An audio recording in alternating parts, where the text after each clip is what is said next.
All right. Welcome to another episode of Tangled Rights. I'm your host, Justin W. Wilson.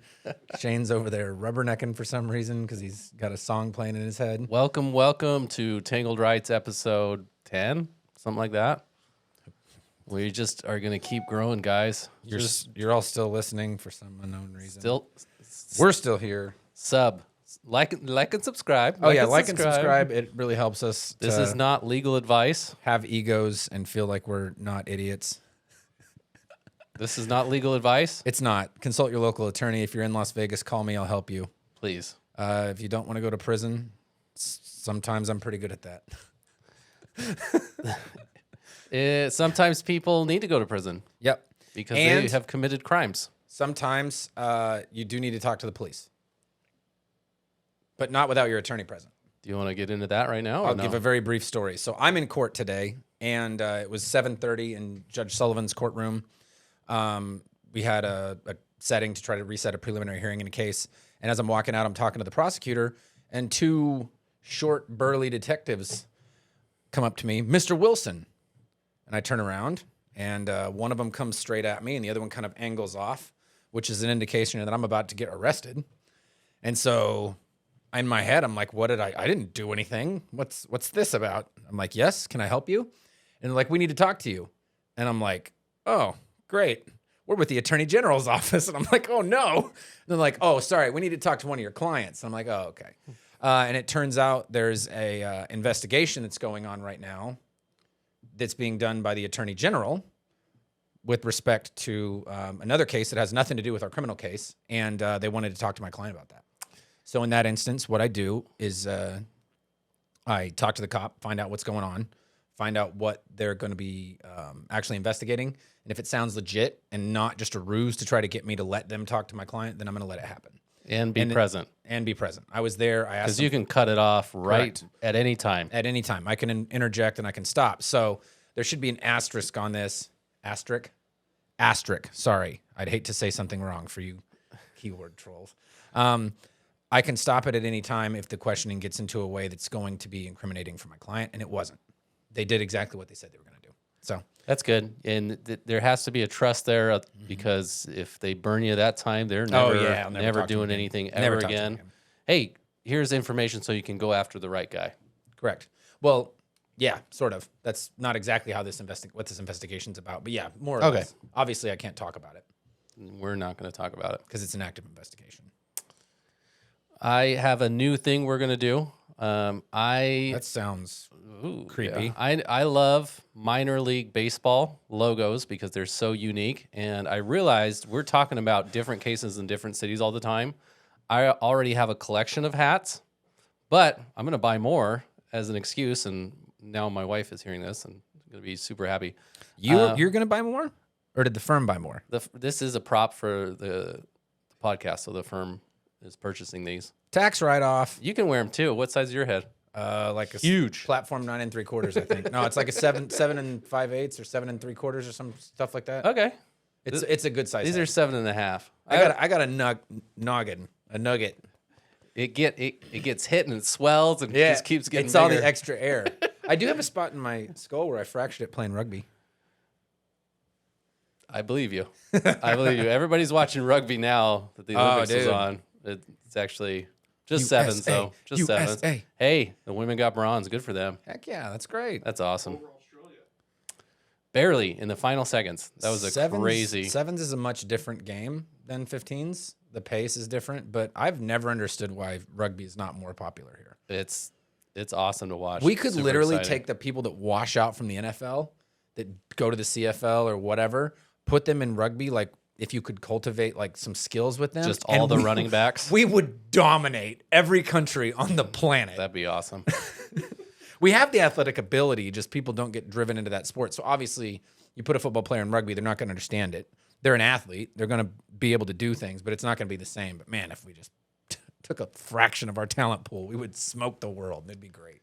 Hey, it's what makes money in the NFL. Heck yeah. Makes so much more money. And Goodell needs more of that.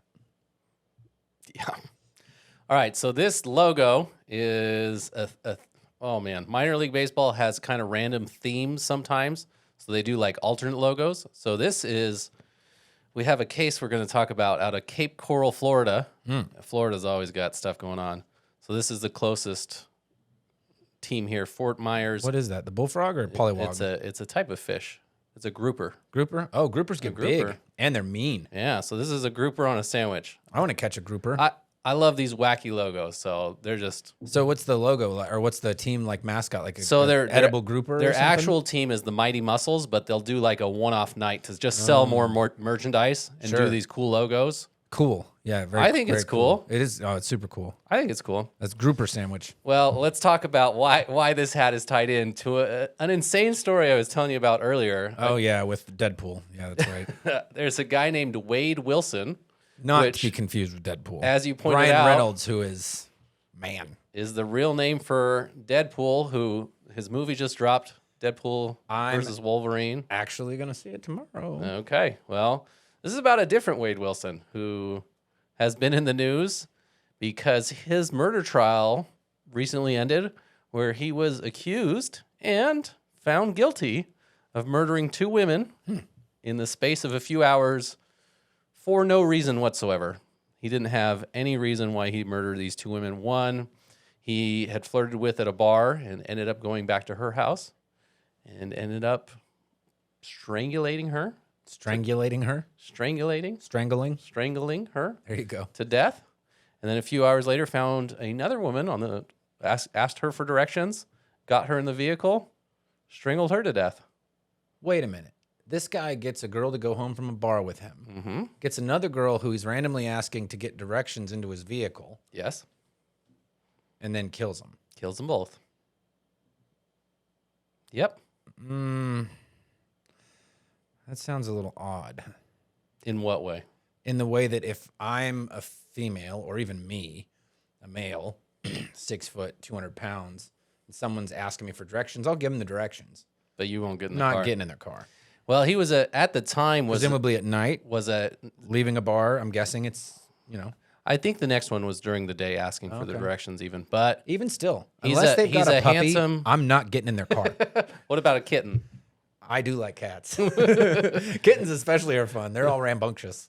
I get the zoomies. So this is just one of those insane stories where you have just a deplorable person committing the worst crime ever. Incredibly charismatic and attractive. He's at the time, he's an attractive male. He's got a cool fade like me. What? But hey, This is him? You're looking at the picture of him after he gets Is that him? He gets tattoos throughout. So if you look early, I mean, in the I case, could see he'd be probably a good-looking guy. Yeah, but exactly. his Joker tattoos are so well, stupid. and now he has a swastika on his face as well. As you do. Which, when you have a criminal defendant in trial, you want them to have a swastika tattoo on their face. As a right? prosecutor, yes. As a defense attorney, no. Oh, yeah. There was one I actually saw. It was attempted to be motion and lemonade out. Hold on, I'm gonna find a picture of it. And he had the word murderer tattooed on his neck. Yeah. And they tried to do something to where they could put makeup on it. And it was Kansas actually, and they denied him. He was in trial. He was on trial for murder. Yeah, not a good look. So let's not do that. Yeah, no, that's not a good idea. This was in 2014.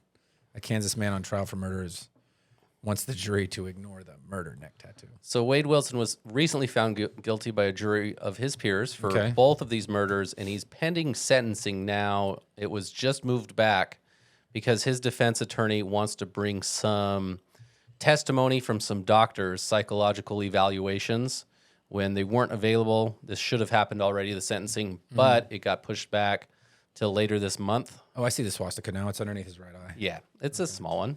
But he also has the word glory tattooed on his face. Okay. Who knows what that could be in reference to? August 27th, he'll be sentenced. Glory, hallelujah. Yeah, I'm sure it's a religious, very positive, yeah. Not any Have you racist ever undertones. seen American History X? No. There's a scene in that movie. The dude from Remember the Titans, the big guy. I forget his name, but he's in that movie. Okay. Same guy's in both movies. And there's a scene where they use that song and they change the words. It's some white power song. That could be Maybe that's what it is. Because it is in that close could be a proximity to the basis. swastika thing. Florida. Perfect. Okay. What a good place. Oh, that dude that lost a ton of weight. That guy. Yep. Him. What's his name? Ethan Suplee. Oh, Man, he got a six-pack in that other picture. dude, he's built now. He is. Certifiably jacked. Good for him. So Anyway, I want to ask you some follow-up questions from this. Obviously, Sure. this is a deplorable, thing that this guy did, murdering 2 innocent women. Yeah. They did nothing wrong. Not that he anybody was that gets murdered 25. does, but The first girl was 35, and the second girl was 43. so they were attracted to a younger man, maybe, and he looked. And he ran her over 10 to 20 times. What? Yeah, I think she was already dead at that point, but let's talk about sentencing. Okay. What people don't understand sentencing, Justin. I don't understand it. Can you explain sentencing guidelines and So ranges? You it's- hear like, it's hey, 5 to different. 15, It's 25 different to life. in lots of states. So, for example, in the state of Nevada, and if you're doing a guilty plea agreement or you're doing a sentencing, like you have to explain to the defendant that this is the range that's prescribed by statute. And in our state, they can't sentence you on the minimum to more than 40% of the maximum. So I'm going to give you a round number to explain what that is. Please. If there's a category B felony in Nevada that's got a sentencing range of 1 to 10 years in prison, that means on the bottom end, they can sentence you to 1 year or 12 months. And on the top end, 10 years or 120 months. But they can't ever sentence you to more than 4 to 10. That's the max, because the minimum cannot exceed 40% of the maximum. So how much time am I going to do if the judge says 4 to 10? Am I doing 4 or am I doing 10? It depends. Oh, lawyers. So, well, how much time? How much credit for time served have you got? I got a year. You got a year? Okay, so now that's already down to 3. Okay. Is it a violent crime or not? No, Not violent? I'm keeping Okay. my gun rights potentially. Non-violent. Let's hope that the Ninth Circuit does the right thing.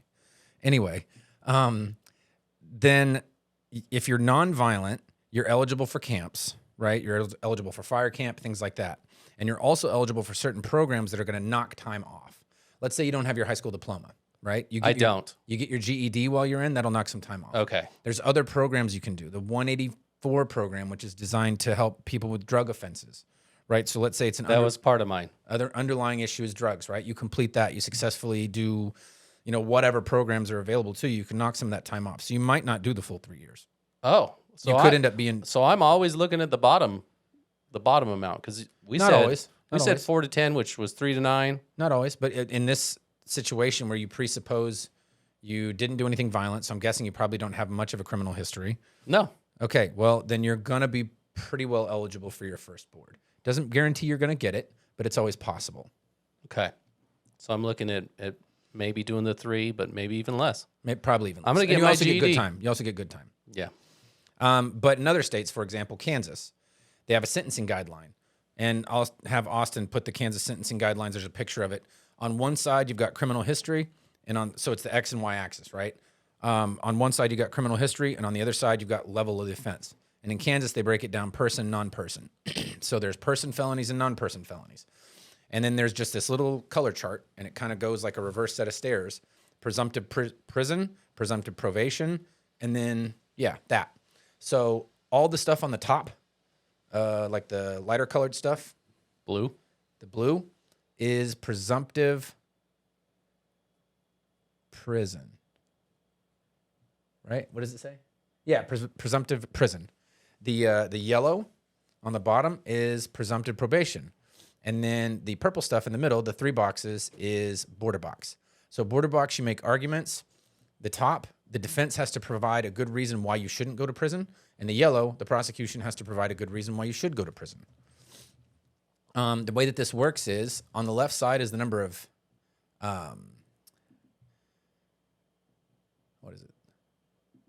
the level of offense, and on the top is your criminal history. And so if you look at A, that is 3 person felonies, right? So you have 3 plus prior person felonies. If you just have a drug felony, that's not a person felony, which would put you in 1 non-person felony. Where's that? G. So you're a G, right? And let's say your level is an 8. Then you're going to be presumptive probation. And then what that gives you there is the level of months. So, for example, a G8, that puts you at 11, 10, and 9. Those are the ranges you're going to get, right? Okay. High, mid, low. Florida has a point system. Sure. Everybody's a little bit different, but sentencing, so getting away from just the mechanics of sentencing, the reason he's probably asking for a psychological evaluation is because they're going to use it as a mitigating circumstance. Sure. Right? Subtract some of these points. Sure. Subtract some points. Here, it would be basically just to explain. The judge's discretion in sentencing controls in Nevada. That exists within guilty pleas as well. You have some situations, I know I've already talked about it before, where you've got, basically your 3 levels of agreement, no opposition to probation, no recommendation, and right to argue. The judge still controls. So there can be a situation where you have a no op to probation and the judge sends them to prison anyway. The jury doesn't get to decide? The jury does not decide sentencing unless it's a capital case. They can sentence to that. But here, so let's say, for example, he committed a murder in the state of Nevada, the same crime. They would try him for murder. If he was convicted, then he would have a sentencing phase later, which doesn't involve the jury. And the jury is not supposed to know about that. I mean, obviously, in a murder trial, everybody kind of knows that the sentence is pretty serious for murder. Right. Yeah, I don't think in Nevada they've tried to put anyone to capital punishment recently. So we in the still last years. No, we still have it. It's on the books. On the books, but there was a crazy case when I was in the appeals division. I mean, I remember Jonathan Van Boskirk was working on it, and the defendant even wanted to have his sentence imposed. He wanted to be put to death. He did. He did. This was in 2017. They were still arguing about it. He wanted to be put to death. He'd been on death row for 20 years. He was sick of being there. He'd made his peace. And he wanted that last meal. And they wouldn't do it. I can't remember exactly what happened. Well, you know what? Let's talk about that on the next episode because there's a ton to go into. We should definitely get into that. So getting back to the sentencing here, as a defense attorney, once you're convicted, and let's say you get convicted at a jury trial, you have your sentencing phase, and you're going to use every single thing that you can to try and mitigate the damage that's being done to your client. You lost already. You lost the case. But that's not the end of it, right? It's not just a one and done thing. There's always at least 2 bites at the apple, as they say. Sure. Right? To A, try to get acquitted, and then B... There might be some appeals. Well, I'm going to skip the appeals for now. I'm just talking about literally the mechanics of how we get from in jail to prison. Okay. You can get acquitted or you get convicted or a hung jury, which ultimately is probably going to result in some sort of a negotiation or potentially just the prosecution gives up, new trial, whatever. For a murder, they're not giving up. No. But if it was something a little bit less serious, they might just give up on it. Yeah. And then when you're in your sentencing phase, you're just going to bring everything up, right? Let's say the person had, a terrible background. There's a lot of things that can kind of explain why this happened that aren't just someone being outright evil, right? Yes. You're going to use that because especially if it's at the discretion of the judge, let's say your point scale, and I don't know anything about Florida sentencing. Sure. Let's say your point scale gets you to this range. Okay, cool. Well, that's still a range. The judge can go to the bottom of it if they want, or they can go to the top, right? So I'm going to try to make that sentence be as low as possible. They have 10 levels of felonies in Florida, which we have A through F. So E, 5.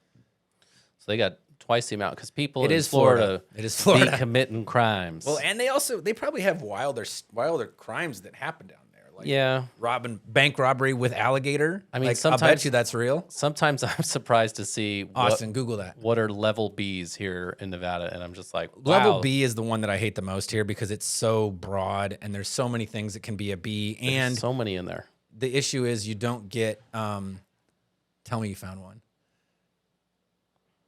Florida man breaks into a house, cleans it, and leaves behind origami. That's not a crime. No, I want robbed bank with alligator. With use of a deadly weapon. No, with an alligator. But that's a deadly weapon. Deadly weapon here. Is it a weapon? Yeah, it can be. I don't know. It's deadly for sure. Anyway. It was a Wendy's. With an alligator? Of course. Yes. I love this. Okay. So... What the hell? Just a gator in the... Nice. That's a tiny little gator. Yeah. That's a baby. Just a yearling. I'd wrangle that one. I can't wait to try and catch an alligator. Last time I was down in Miami, I tried to do that. I went out in the Everglades before the bachelor party started, and all I could find was a couple of cottonmouths, which I have pictures of. I think I already showed you this. Some kind of gecko that was an invasive species, and then an invasive tree frog. I have pictures. I'll show them to you. Yeah. Yeah. Anyway, I want to wrangle an alligator. Do you find any groupers? No groupers. Oh. And I definitely wouldn't have put them on a sandwich. Not whole, like just No. a whole grouper on a sandwich with a tomato on top? So sentencing, getting back to the topic, because we're Oh. scatterbrained today. Sentencing is a nuanced and a very complicated thing. And it's not ever guaranteed. And that's the hardest part to convey to a client a lot of times is, look, especially let's say we've got a no opt to probation and there's something iffy about them. Like I had a client one time who we had a no opt to probation because they had proof issues, but the charge was assault with a knife, right? Assault with a deadly weapon. He'd previously done time for attempted murder with a deadly weapon. Can you guess what the deadly weapon was? I want to go knife. You'd be right. Okay. And he had another assault with a deadly weapon before, Yeah. several of them. Like his This rap sheet was long. Yeah. And I had to go to one of my favorite judges and explain to her why she should stick with what the state said, right? Which was no opt to probation, gross misdemeanor rather than a felony. This dude had completely turned his life around. He ran some like sober living houses and post conviction houses. He was kind of trying to pay it forward, right? He fixed his That's life. awesome. Still had some issues, you know, as we all do. It's hard to give up old habits, and someone basically goosed him, was bothering him, and put him in a situation that wasn't enabling him to be his best self. Anyway, so I had to explain all that to the judge. But whenever we were signing the guilty plea agreement, he's like, "So this is guaranteeing me probation, right?" And I was like, No. well, no." And I can, Or we go to trial. I give him a and- percentage. I'm like, "Look, I can give you a 90% chance that you're going to get probation, but I can't guarantee you. I can't say promise." And I explained to him why, and they sometimes don't understand it. But the prosecutor agrees, and that's fine. Yeah, but it's What up does to it the say judge. right here on page 4? Sentencing is up to the judge, and that's a difficult thing sometimes. That's tough, and you've had judges that go with what they think instead of, hey, the prosecutor gave up something and recommended this because of what they saw. The person against me. The person who was most intimately familiar with the case, Your Honor. Yeah, I had one, and you heard me on the phone with that guy the other day. I'm going to go to his parole hearing, and I'm not being paid for this, right? This is just a guy that I had that didn't go the way we thought, and he was, to this day, I have not met a defendant, either as a prosecutor or as a defense attorney, who had more grace because he knew that he More did positive outlook. More positive outlook to this guy. I wish I was as positive as him. I'm not even as positive. He's in prison talking to me about how great things are. He's like, "Oh man, I'm so excited. You know, I'm going to get out. I got this deal. Can you do that?" And I was like, "Yeah, sure." Anyway, so that particular judge sentences him to prison, and then I'm in her courtroom for another reason, and I'm not going to say the judge, but there's another case that's being heard for sentencing, objectively worse facts, objectively worse record. That guy gets probation. And I almost dropped my phone. I was sitting there, you know, screwing around with my dumb games that I play, solitaire or whatever. And I got so mad. Because I'm just like thinking about my guy who, you know, I had a relationship with. I care about him. He's my client. And then there's this jokester who did something way worse. And he gets probation. No prison time. No prison time. So it's complicated, nuanced, and very difficult to predict.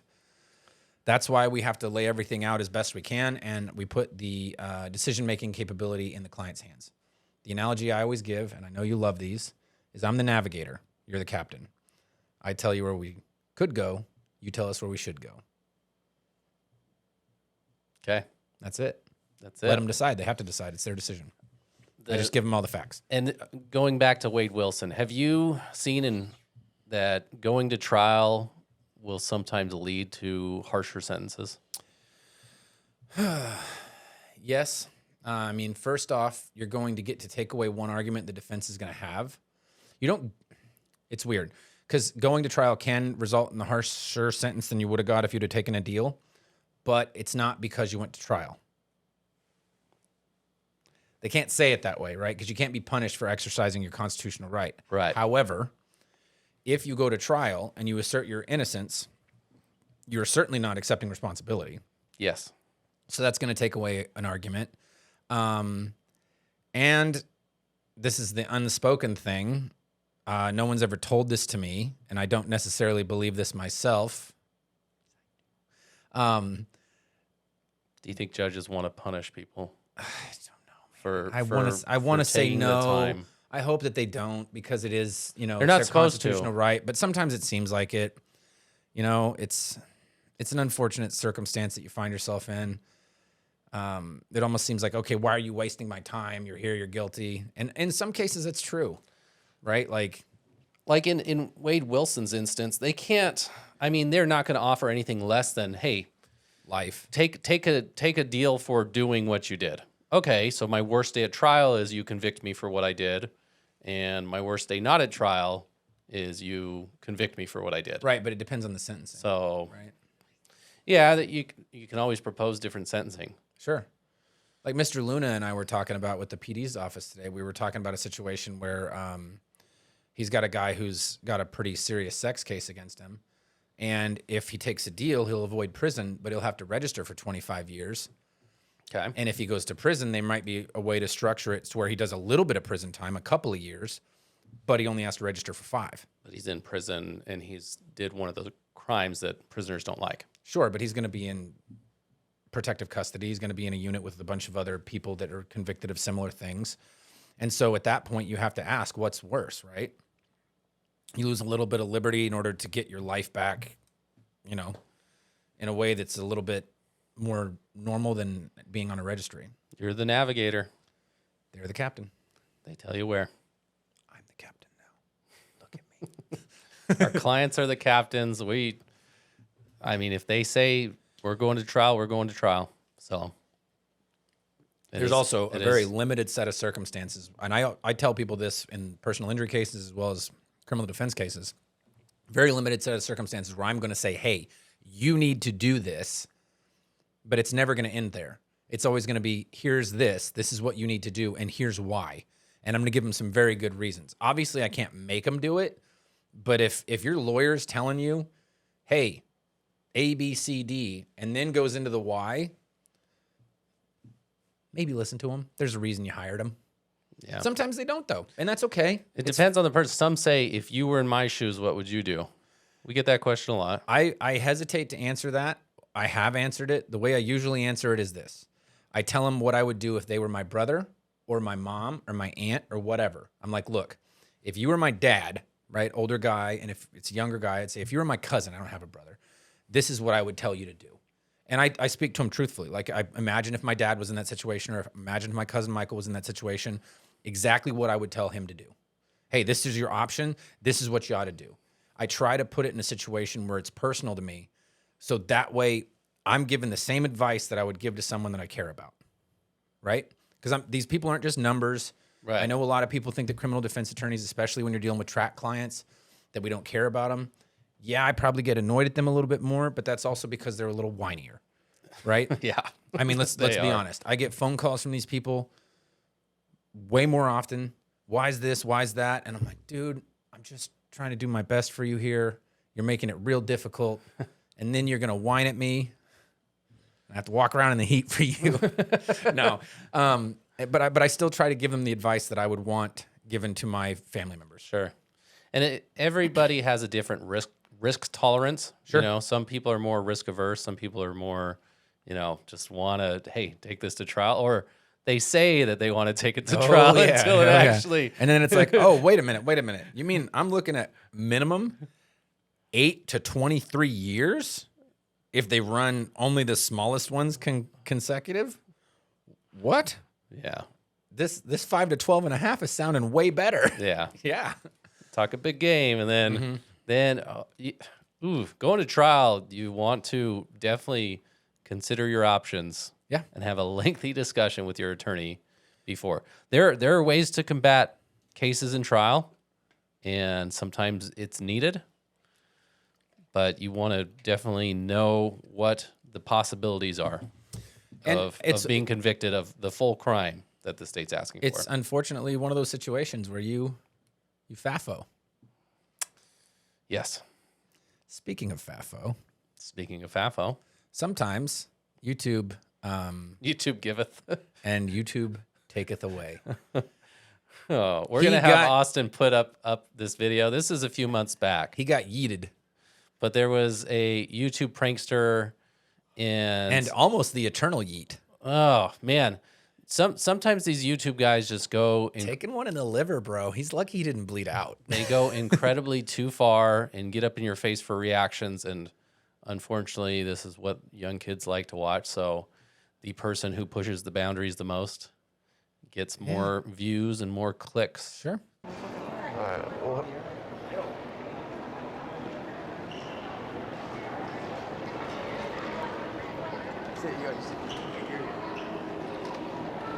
Yasu, σταμάτα να σκέφτεσαι τι λάμψη. what? Hey, quit thinking about my twinkle. What's that mean? Hey, quit thinking about my twinkle. No. Hey, quit thinking about my Get twinkle. out of my face and call house son. Stop.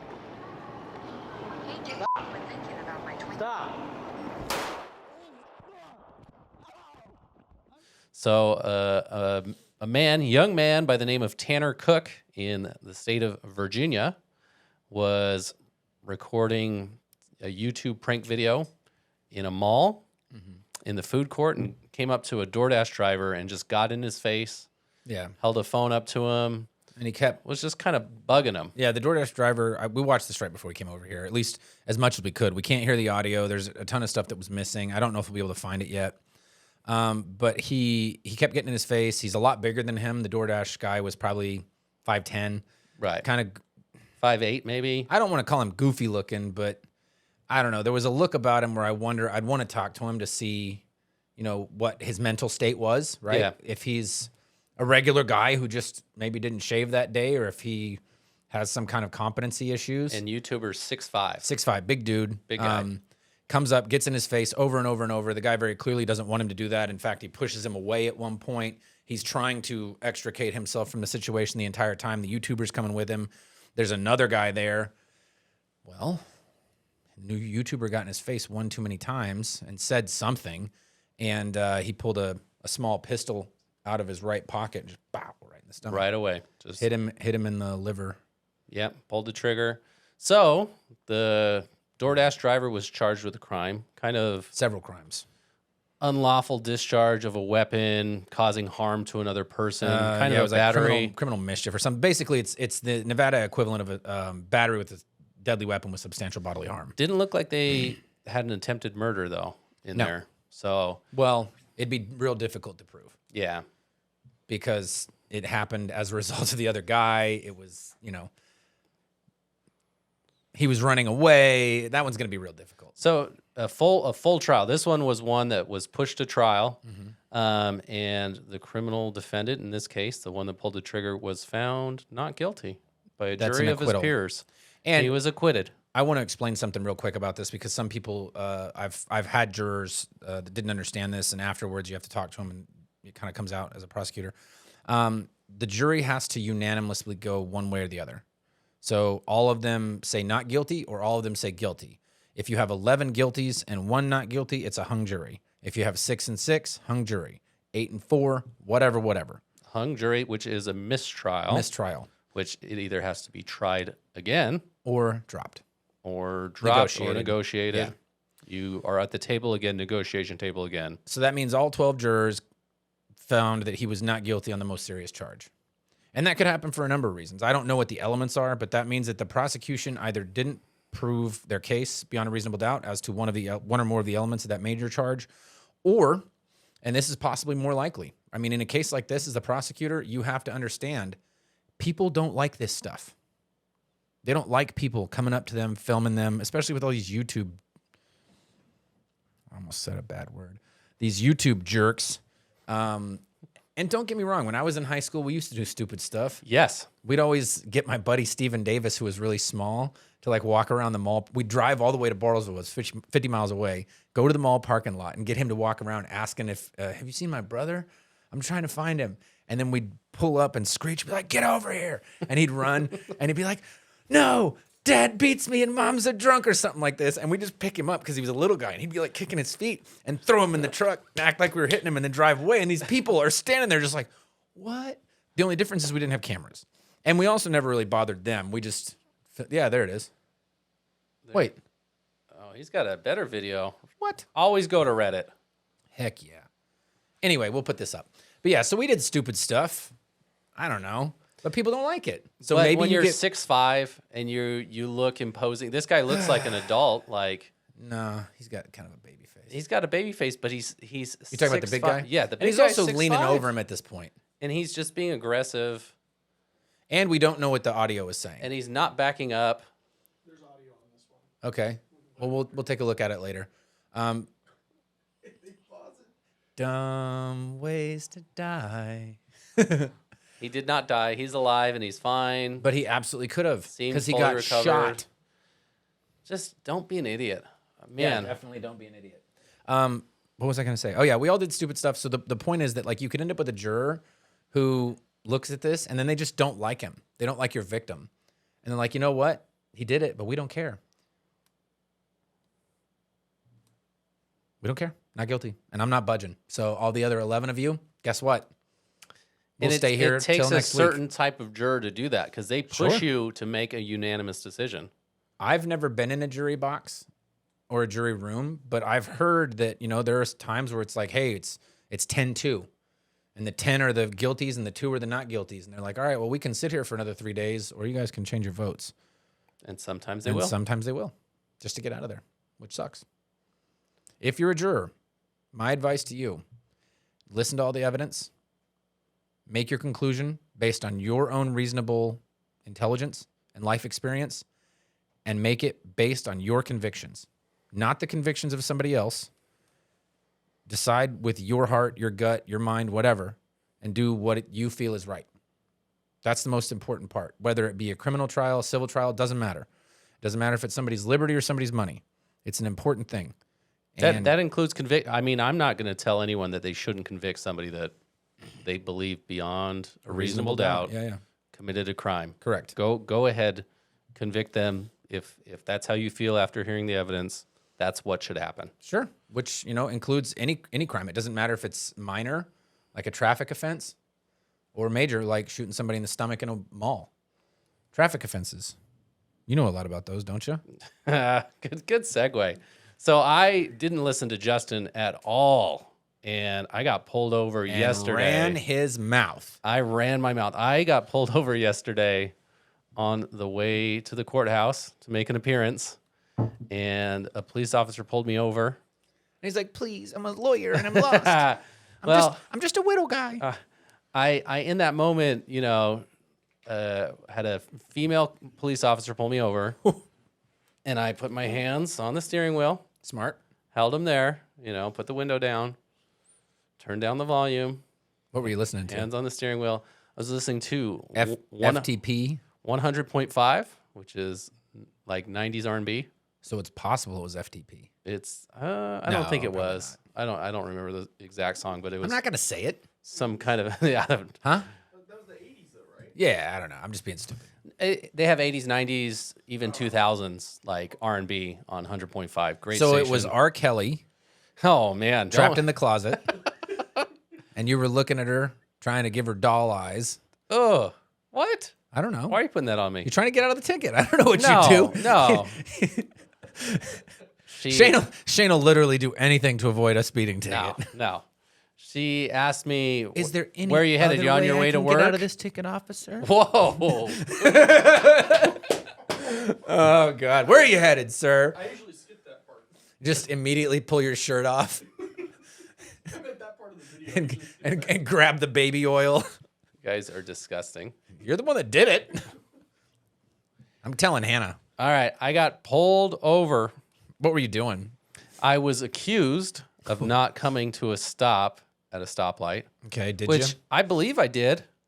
You know, you drive and you're on kind of, you're just coasting. So On meth? I think I had stopped at the line, and then I had pulled forward to see if I could make the right turn, and I just went because, okay, it was clear. So it could be like that situation or that ticket we beat. Right. I'm pretty sure I had stopped before.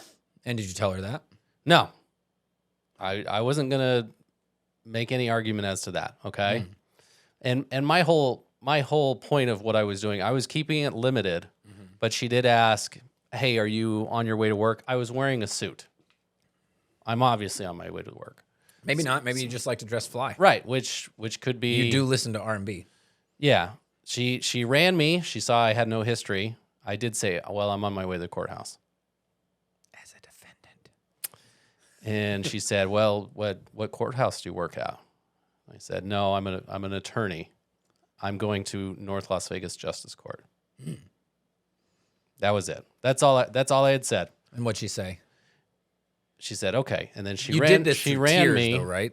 No, I was just calm. Please. I had to pull up my insurance information, which of course, I don't know where to find it in the app. How hard were you shaking? No, I was okay. I was like, well, do I email it to myself? What is this? Did you worry that you were... And she's like, "No, click get auto ID cards." I was like, all right. Is that good? Hey, by the way, USAA, that's veteran. Check that out. So Sick. she runs me, says, "Hey, you got no history. I'm not going to start that history today. Make sure to stop at the stop signs because..." Was she North Las Vegas or Metro? She was Metro. Oh. Metro, because there's so many accidents that are caused by this. You probably know that. And I said, they are, but I had plenty of room in front of you guys and was not even close. But I didn't say any of that. Just thank you, officer. You didn't say free my boy. Free my boy. I Ain't didn't do nothing. Name and badge number. So Get your supervisor here now. You said there was an asterisk on don't talk to cops. Maybe I thought I was special because when she finds out I'm an attorney, maybe she'll think I'm going to fight this. So Or- there's no point in you doing this. Or maybe she thinks, F this guy. Or maybe she thinks F this guy. It's like badge dropping. I hate lawyers. Yeah. When I was a prosecutor, I had a badge, and I would never show it to anybody. But it was absolutely somewhere in my vehicle that was conspicuous. And usually what I'd do when I'd get pulled over, I'd throw my CCW across the dash, right? And I'd be like, "Oh, my weapon's over there." And where it sat in the center console, the top part of the dash, if you looked at the weapon, you had to see the badge. But I wasn't pointing the badge out, And they're like, "Oh, you a cop?" And I'm like, "No, I'm a prosecutor." "Where are you prosecute out of?" "Up here." I got pulled over, and it's funny. I got pulled over 3 times in 1 year by the same state trooper for the same speed, 82 and a 65. There's nothing out there, man.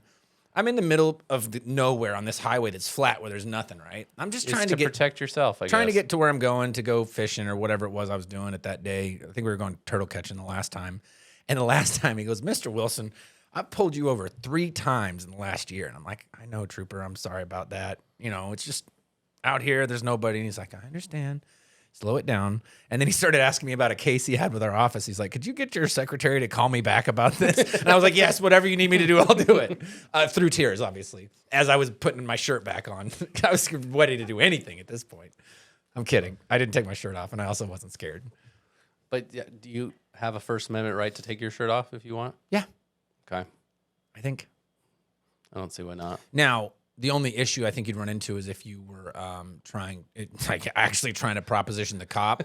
That's some sort of bribery or obstruction. Yeah, I guarantee something. it's something. Yeah. Yeah, if you try to give him money, obviously, that's dumb. There's body Can I cams, just too. pay you right here, officer? Is there something else I can give you? You want some biddy? Wow. I watch too much South Park. Let's not send this one to our parents. Definitely. I want my mom to watch it. Why is that funny, Shane? Dark humor section of the podcast. Why is it funny, Shane? How much time? About 15, 20. Okay. Okay. Do you want to talk about some recent, our field trips yesterday? Oh, yeah. So watched an opening statement for a murder trial.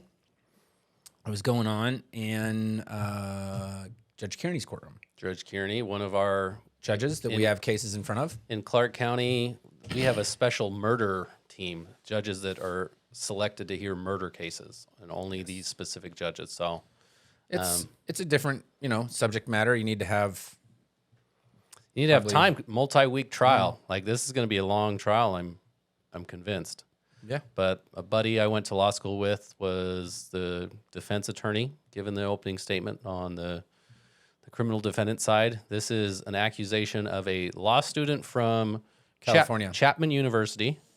So Orange County area, coming to Las Vegas with his girlfriend of the time, who's an aspiring nurse in nursing school or about to be. Yeah, no, she according to the and I don't know anything about the case other than the fact of what we saw in the opening. But statements. she was a nursing student. Okay, and he was a nursing law student. Yeah, he's a law student. They come they'd to been Vegas dating for a for trip. like 7 months. They came here, went to Allegiant Stadium for the opening. For Garth Brooks, maybe? I don't know, whatever it was. It was one of the first concerts in 2021.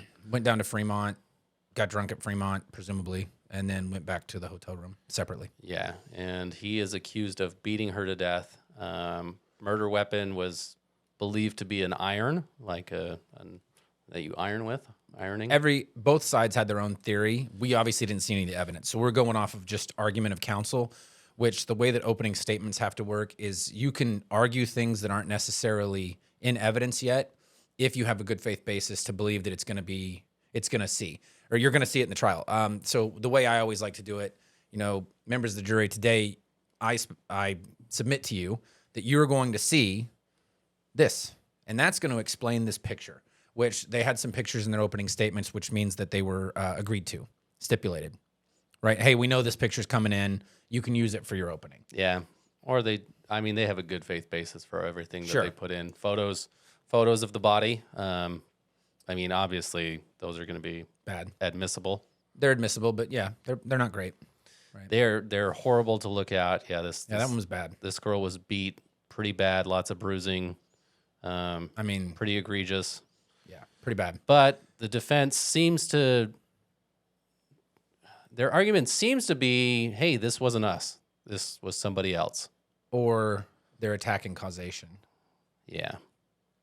It's hard to tell. You don't get a full picture of the trial. It's kind of like looking through a peephole in a door. You're not opening the door, but you can see pretty good out there. There's but never there's still there's a never lot a to see. guarantee what the testimony is going to be too. Correct. So you, as a defense attorney, you don't want to. I guess you don't want to commit to one in case there's another opening that comes up. Let's say, And you can't overpromise and underperform. yeah, and there's not an opportunity for them to talk to the investigating police officers. They can read the reports, watch the body cam, but there's not like a chance to get this person crossed up on what they're saying until you put them on the stand. So Unless you had a prelim or you had like an evidentiary hearing. So, for example, in murder trials, you're not first-degree murder. You're not entitled to bail. You get to have a bail hearing, which is like a mini evidentiary hearing specifically related to that, and usually you'll have a detective. So sometimes you can get a chance to cross them, but otherwise, you're right. If you're not interviewing them, you're not going to have that opportunity. yeah, this is going to be tougher, and there's going to be so much testimony that comes out in a murder trial, and the defense didn't want to commit to one way or the other. There could be so many things that come out, and my law school buddy's going to have a tough few weeks ahead of him. Yeah, I thought the openings were good. Obviously it's a situation where I'm armchair quarterbacking it, and I'm very clearly the best trial attorney I know. Oh, I would have thrown for a first down there. Obviously. Why would you miss the ball? Case Idiot. dismissed, Your Honor. Yeah. Well, I do declare. No, there were a couple of things that were stylistic, but ultimately both of those attorneys are very good attorneys. They both know what they're doing. The prosecutor's been on the murder team at least the last 7 years that I know of. Yeah, that guy does a lot of murder He's trials. been around the block when it comes to that. So it was good. It was fun. And then we got to see another trial. because we just happened to be in the building and thought, Interesting why the heck case. Interesting case. Weird case. An attorney. This is why we don't do accused family law. An attorney accused of stalking and sending threatening emails to another attorney. Not an attorney. Yeah, they're both attorneys. Is he? Yeah. Oh. Yeah. Oh, shoot. He was self-representing. He was part of a divorce. You looked this up because when I talked to the prosecutor this morning about it and asked him, was the guy rich? Was he this? And he says, no. I don't know. He's an attorney, though, Okay. yeah. All right. Well, not all attorneys are rich. So Perfect. he's self-representing, and he was getting divorced, and his ex-wife had gotten an attorney, and he was accused of sending threatening emails, and they were going through these emails in court in front of the jury, and that was just another insane He was thing. accused of aggravated stalking and then violation of a temporary protective order. Yes. And Vegas is such a small community Yeah. The attorney that's the victim, I know her. I went to high school with. So I didn't go to high school with her, but I met her at a there was like a mixer that our realtor had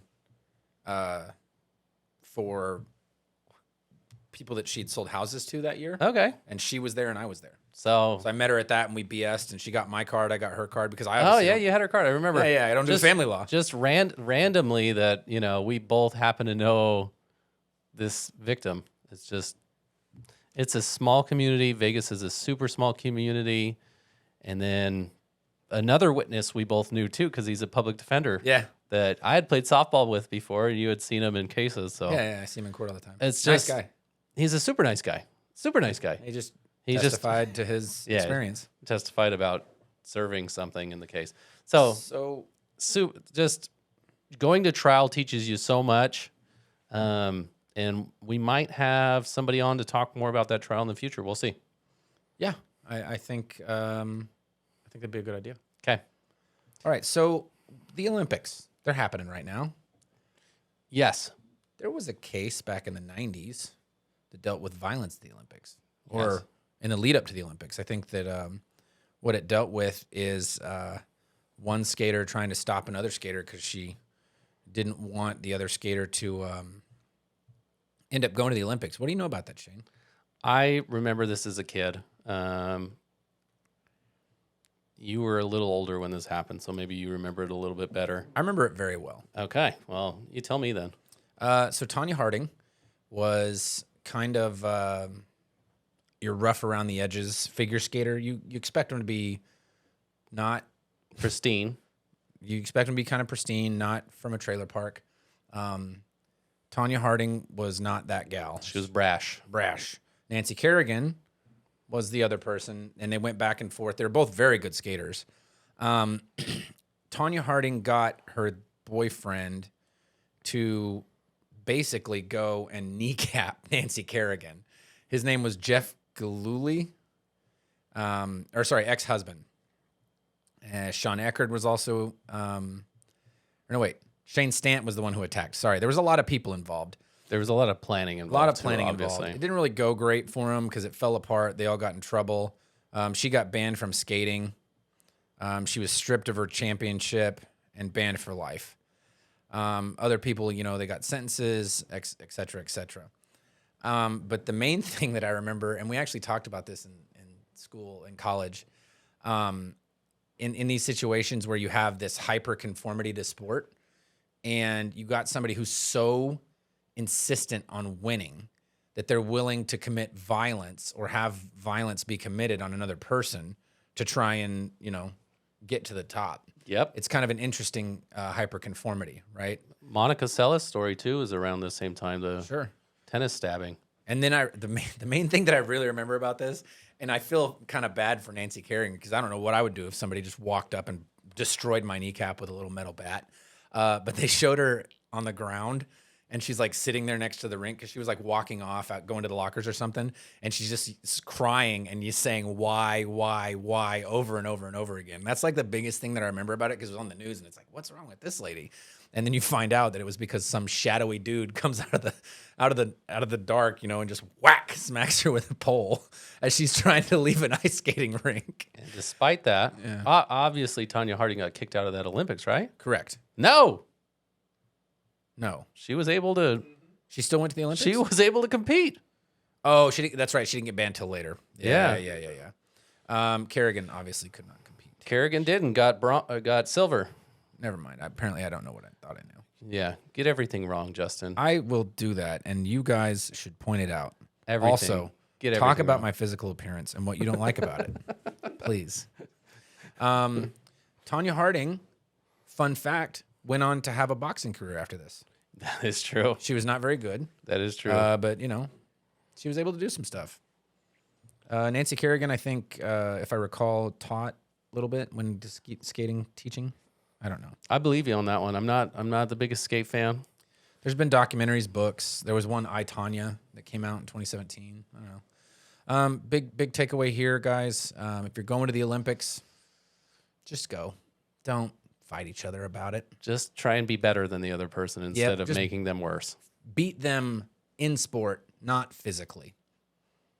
Good. That's it. Good. All right. Most Olympians don't get famous or make a ton of money off what they do. It's very select few. And you certainly won't get any advertisements by kneecapping someone. No.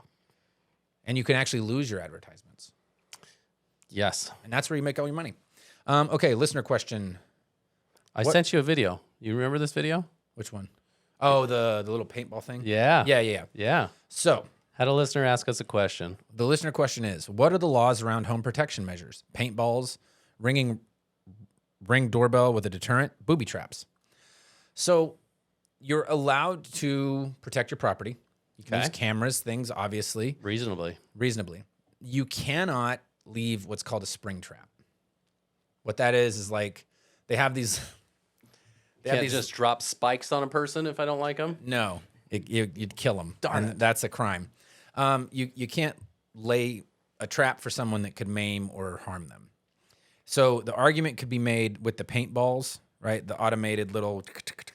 And I think the point of it is shoot a paintball so that person has some Sure. trail on them so the police could, I was just going to catch say them. there's two things there. It's non-lethal, not even less than lethal, like tear gas, or not tear gas, but rubber bullets and stuff. It's less lethal. It can still kill you. You take a 12 gauge beanbag into the stomach, and I'm sorry, I pointed the wrong side, and you get hit and it breaks your ribs and perforates your liver, you still bleed to death, right? Like that's less lethal. This is non-lethal, meaning basically the only way you get killed is if something freakish happens, which probably won't happen. What about an assault? What about pointing a gun at somebody who's breaking into your car outside? Which state are we in? Nevada. Breaking into your car? How far into my car are they? Have they checked the door handle? You got They checked it? Yeah. Let's But they're analyze very- them all. Okay, let's say they're actually, you reasonably believe they're trying to get into your car. Yes. And you pull your weapon out. You're out of the car. Let's say you're in your home and you see it Oh. on a camera. Oh. They're just checking your car? They're checking your car. Let's go checking your car. Let's go. They're in your car. So checking your car, you're going to have a harder time. I mean, if you're just pointing it at them, probably not going to get charges, right? You're allowed to defend property with an assault. There's probably going to be a blurred line there if it's an assault with a deadly weapon. You might get away with it. There was a UFC fighter that actually did that fairly recently, Sean Strickland. There was a video of him going outside with a pistol in his hand, but he didn't point at anybody. That's a difference, right? If they come out, they're getting in my truck, I'm absolutely going outside with a gun. Am I going to point it at them? Not necessarily. They're going to know I got it, though. Now, if they're trying to come in your house. Oh, you can. If they try to come in your house, you are allowed to use lethal force in the state of Nevada. We are not a state that's unreasonable. We have the Castle Doctrine. You're allowed to defend your home. The thing that you need to think about there is where they are and what your reasonable apprehension is, right? So if they're at my door and they're just kind of jiggling at it, I can't just light them up through the door. Yeah. Now, if I'm standing there at the same thing, and let's say They're for trying to break in. for whatever reason, I've got my concealed carry on me in my house, because I always do. My shower gun, my kitchen gun, my, Washing dishes gun. washing dishes gun, obviously. This is America, dude. For all you German listeners out there, I saw you, 1%. You are allowed to defend your property at that point. There's a curtilage argument in various places that once they get onto the curtilage, which is the property around your house, you're allowed to do some things, but it's all coming down to reasonableness, right? So if they're trying to come through your door, like they're booting on it, it's starting to come off the hinges, I don't think you got to wait. I would be fearful. I'd be fearful. Why are they coming in my house if not There's to do no violence reason. to me? Yeah, there's no reason for them to be coming in my house, and especially if you warn them that you're there. Alexa, play the intruder music. Welcome to the rice field, mother. Have you seen that? Oh, it's so good. We should put that. No. Anyway, I don't. You're an idiot. That is one thing. If you do have an Alexa and you have an actual intruder setting, you're hoping that someone's going to come in your house so that you can kill them. That's not going to work. That's going to be bad for you because that's going to play poorly in front of a police officer or a prosecutor or a jury if it ever was to get to that for some reason. Yeah. Right. So this is obviously, we're making jokes here, but this is not funny. This happens every day and people lose their lives. Yeah. Really, it comes down to what force do I have to use in order to deter somebody from whatever it is they're trying to do? And what they're trying to do, can that be viewed in the light that it's either going to cause me death or grievous bodily harm. But if you pull your gun, then that person may fear for their life, and they, kind of But get the a initial green light aggressor, to- the initial aggressor doesn't have the opportunity to use deadly force. that does not mean that it's going to stop them from shooting you. I understand that. So if I pull my gun to defend my stuff, and then you pull your gun, I'm going to get judged by 12, not carried by 6. Heavy. I just had a buddy that his car was getting broken into, and he had a Ring doorbell pointing down. And he yelled at him. He brought out the gun. He pointed at her. Get And? down. She laid down on the ground, and then Cops you can came? see a puddle come out. She peed Pissed herself? Yeah. That's awesome. I love that. Cops came. Yeah. Did he get in any Arrested trouble? her. He got no trouble whatsoever. Perfect. So it is I mean, as I that's not a suspected. that's not a guarantee that could happen. But Also, check your state. 'Cause if you're in California, the first thing they're going to ask you is, why do you have a gun? yeah, And why didn't you just let her take your car? and then don't talk to cops. Do not talk to them. Call your attorney. Call your attorney. If you need a referral, we know people. Yeah. So Okay, so the we'll other have- thing, booby traps. We'll we have already to talked get that about video. There's a really funny video that's funny but not good. This guy set a booby trap package because people kept stealing his Amazon packages. Yes. The former Marine with the flashbang grenade. And then he starts screaming at him. And the guy's like, oh, I need an ambulance. I shit on myself. And he's like, you should have been stealing my package. It's brilliant. Can we put that video on the podcast? Yeah, of course. We'll put that video here. All right. Thanks, guys. Thank Appreciate you, Fort listening. Myers, for sponsoring. If you are a minor league baseball team, send us hats. Thank you, Florida, for always providing people with legal podcasts. Thank you, Florida, for Content. for so much content. All right, guys. See you next week. Take care.